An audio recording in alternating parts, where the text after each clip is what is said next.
So here we are inside the Vienna State Opera. We're at the intermission after the first act of Der Rosenkavalier. The Vienna Philharmonic sounds incredible in the pit.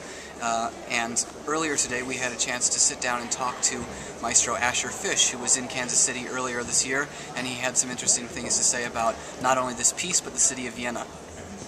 We hear Vienna, we immediately think music. Has it always been that way here? Do you think that the reason that the musical tradition is so strong is because of the power of the aristocracy bringing the greatest musicians here? Vienna is one of the last places where music is still an important thing. It is important. It's the only place where I used to fly in and they would recognize me at the border when I gave my passport. They'd say, "Oh, Maestro." If you took a taxi to the opera, they would often know what's playing tonight. Wow. It's really Vienna, Munich. No, I can't say London. No, Vienna, Munich, some other towns in Germany, some towns in Italy, where music is important. How do they keep it so relevant here? Well, here because they know that it's an attraction. The Staatsoper brings the tourists from Japan, from Japan, and they all want to come see the opera. And the opera here plays 300 nights a year, and it's sold out every night. It's full. Amazing. So they realize that it's an asset that they have, that it's a cultural gem that they have, the Vienna Philharmonic, the opera, the other Theater an der Wien, and they give the money and they keep it alive. They know that it brings them a lot of money, and the investment is really paying itself back. Wow.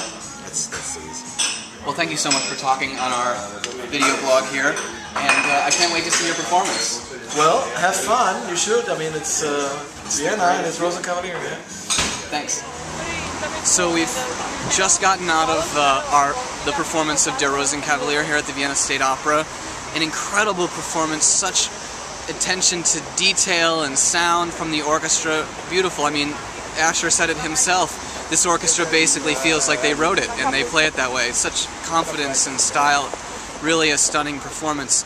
Der Rosenkavalier Suite, which finishes the concert that I'm doing all this work for, is made up of 3 very distinct scenes from Der Rosenkavalier, the opera.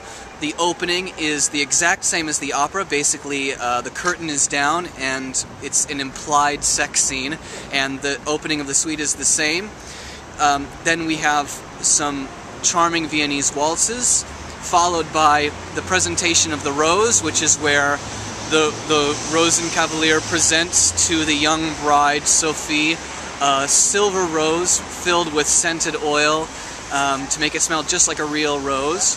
Then again, more charming Viennese waltzes. All of these Viennese waltzes are based on the buffo bass Baron Ochs character. He usually sings these very Viennese sounding waltzes.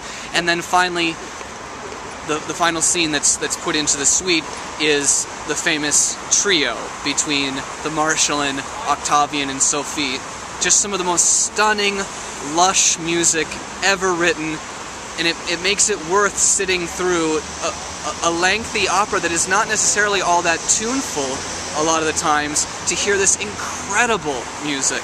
That trio then decays down to a charming love duet, and in the suite we end with more boisterous Viennese waltzes. An incredible piece, one of my favorites, apparently one of Asher Fisch's favorites after seeing this performance, and a piece that is Viennese 100%. I know you're going to enjoy it.